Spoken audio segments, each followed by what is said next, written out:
Vamos a preguntarle ya por todo esto al experto. Saludamos al profesor de la Universidad de Comillas, José Luis Sancha, gran experto en energía. Señor Sancha, muchas gracias por atendernos un día más. Profesor, buenos días.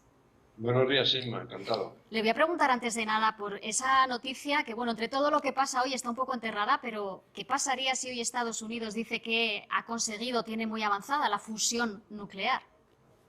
Bueno, llevamos décadas detrás de la fusión nuclear, ¿no? La fisión ya la conocemos, ¿no? Y las experiencias no son nada buenas, ¿no? Por el lado de la bomba atómica, ¿no? Aunque están las centrales nucleares que aprovechan esa energía, pero la fusión es un concepto completamente nuevo, ¿no? Se trata de conseguir energía que es la energía fundamental en el universo. Es la energía que alimenta a las estrellas. De manera que si pudiésemos lograr. Es muy difícil porque, ya digo, llevamos décadas detrás, pero si pudiésemos lograr controlar la fusión, pues sería maravilloso, ¿no? Es decir, sería una fuente prácticamente inagotable de energía.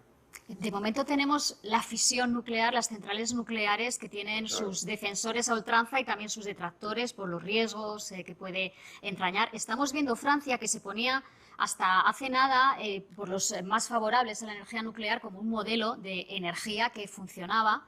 Y estamos viendo también cómo el país vecino ha visto todas sus centrales casi al mismo tiempo en parón y están hablando de incluso de que pueden llegar este invierno a tener que racionar o a tener que seguir un plan para evitar cortes de luz.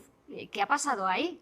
No es que están todas envejecidas, no se ha coordinado bien ese mantenimiento. ¿Qué ha pasado, profesor? Pues seguramente es una mezcla de todas esas cuestiones que menciona, ¿no? Lo cierto es que España lleva exportando energía a Francia varios meses. El uso de la interconexión España-Francia, que es limitado, pero es que está por el 80%, los primeros días de diciembre está al 100%, es decir, todas las horas de diciembre estamos exportando el máximo posible de energía, que son 3.000 megavatios hora, de manera que, digamos, por el lado de España, la ayuda al sistema francés es total. ¿Y qué es lo que ha pasado? Pues que pues de 58 centrales nucleares existentes en Francia, pues solo estaban 26 operativas, por diversas razones, por mantenimiento algunas, por problemas graves de corrosión en otras, por recarga de combustible. Es decir, hay una serie de efectos que se han ido prolongando más de lo debido, de manera que ahora estamos ya, bueno, el otro día se conectaron dos nuevas centrales, de manera que ya hay 40 en operación, pero hasta 58 todavía quedan muchas centrales que, bueno, esperemos que puedan hacerlo, porque si no, efectivamente, en la cobertura a través de las interconexiones con España, con Suiza, con Alemania, pues puede cubrir no toda la demanda eléctrica. Y es verdad que Francia ha sido el primer país europeo que ha puesto en marcha pues digamos, un modelo de corte de energía, que ha sido muy criticado por otro lado, pero que por otro lado probablemente es necesario. Es decir, ya ha hecho algunos ensayos de cómo se harían esos cortes Uh selectivos, en -huh. qué horas, serían en las horas punta, lógicamente, a qué sectores afectaría. Bueno, es una cosa que ojalá no nos toque, pero estar preparado yo creo que siempre es una buena opción. Y decía ayer el director de la Agencia Internacional de la Energía que, ojo, porque igual nos estamos confiando, ahora veremos qué ha pasado en el último mes, por qué ha bajado tantísimo el gas y si podemos seguir esperando que siga así o no, pero advertía, ojo, porque el invierno que viene, que parece que nos pilla muy lejos, pero ahí podría ser realmente cuando la Unión Europea pague la falta del gas ruso y la falta de previsión. ¿Usted cree lo mismo?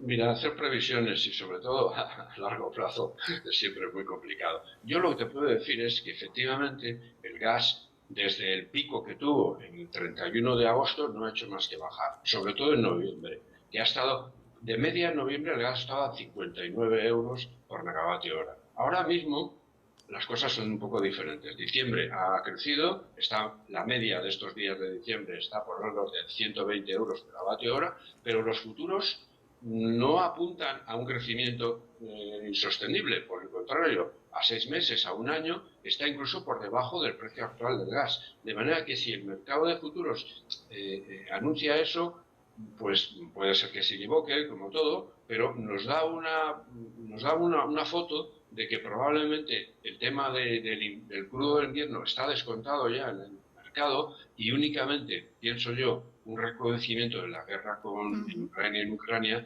podría tensar más aún los precios, ¿no? De manera que yo en principio no soy demasiado pesimista. Bueno, pues está bien también tener sensaciones más optimistas o más tranquilizadoras. Esta bajada que hemos tenido fuerte en noviembre, que nos ha puesto los precios prácticamente como estaban hace un año y medio. ¿A qué se ha debido? ¿A que no ha hecho frío? ¿A que se han hecho las cosas bien? En España, no sé si al mecanismo ibérico. ¿Por qué ha sido exactamente? Bueno, yo creo que, insisto, probablemente es una mezcla de todas, pero el problema de la demanda y la oferta es que en noviembre realmente todo el esfuerzo, digamos, de compra de gas para rellenar los depósitos ya se había culminado, la temperatura fue bastante razonable, bastante suave, de manera que era un mes un poco de transición y por lo tanto pues no había un exceso de demanda como hubo, por ejemplo, en el mes de septiembre, octubre, con ese afán de llenar los depósitos y entonces probablemente este decaimiento de la demanda pues es lo que ha hecho que bajara el precio. Ayer decía el Ministerio de Industria que había caído la demanda un 20% en el último año. Nos habíamos comprometido con la Unión Europea que cayera mínimo un 15%, 15, si no recuerdo mal. Se habría cumplido eso, 15, pero sí. también reconocían desde el Ministerio que la parte importante es que se ha podido ahorrar porque, entre otras cosas, no ha hecho frío, porque por estas circunstancias, pero también, en parte, porque estarían algunas industrias consumiendo menos, produciendo menos de lo que ha ocurrido en otros años por estas fechas. Eso es lo que nos dice Red Eléctrica, efectivamente, que hace un seguimiento específico del consumo industrial y nos dice que efectivamente en estos meses, digamos, del otoño, la demanda industrial ha caído bastante con respecto a lo que fue el año pasado, por ejemplo, tomando como referencia. Sí. Profesor, y respecto al tope del gas que se vuelve a negociar hoy en la Unión Europea, el primero que puso la Comisión, 275 euros megavatio hora, fue calificado de broma de pésimo gusto por el gobierno español, baja ahora a 220, pero España, junto con buena parte de los países, sobre todo del Mediterráneo, siguen considerándolo excesivo. ¿A usted qué le parece ese tope? Si es imprescindible ese tope para afrontar esta crisis. Pues es una pregunta complicada. Yo te voy a aportar algunos datos.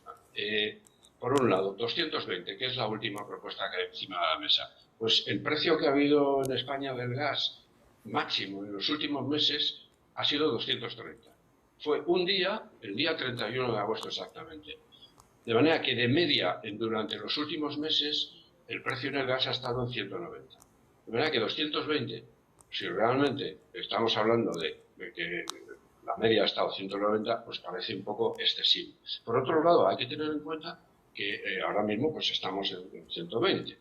Y hay otro factor, y es que si aprobamos, digamos, una compra por 220 se traducen en 650 en el mercado eléctrico. ¿Por qué? Porque el gas eh, que queman las centrales de ciclo combinado, que tiene un rendimiento del 50%, a eso hay que sumarle el coste de los derechos, de manera que si limitamos a 220 estamos hablando de 650 en el mercado.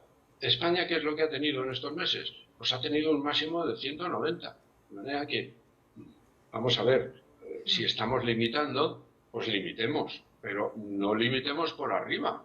O sea que me parece que ahora mismo, con los datos que nos han dado estos meses, 220, claramente es una posición excesivamente alta. Yo confío mucho más en las compras unificadas. Hoy precisamente también ha salido la noticia de que parece que podría hacerse este primer, digamos, encargo de compra conjunta de la Unión Europea del gas, pero hablan de marzo. De manera que yo más bien creo que en una situación como esta, yo creo que lo que puede, digamos, abaratar es una compra conjunta y no tanto fijar un precio, y sobre todo si ese precio es muy alto, porque implícitamente estamos tentando a que todo el mundo se coloque en esas posiciones. En relación con esto, profesor, entonces la postura de España que dice, bueno, el tope del gas tiene que ir vinculado a esa compra conjunta del gas, a otras medidas de solidaridad, ¿es una postura equivocada? ¿Habría que poner en marcha ya, por lo que usted dice, esa compra conjunta mientras se siga negociando el tope? Bueno, las posturas equivocadas, el problema es que hay que consensuarlas, o sea, las posturas hay que ponerlas encima de la mesa, hay que convencer a los socios y hay que hacer posible que sean unánimes, ¿no?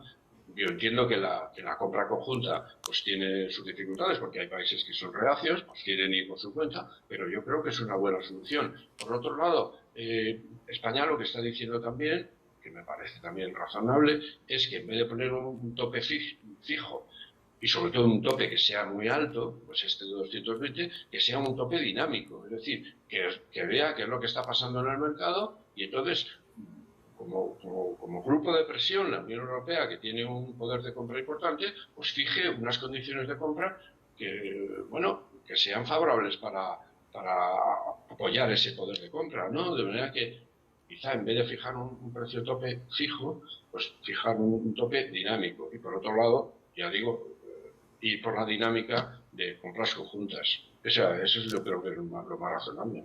José Luis Sancha, profesor de la Universidad de Comillas, gran experto, ya lo han visto, en energía. Muchísimas gracias por atendernos. Hasta otro día. Estoy encantado, Irma. Hasta cuando quieras.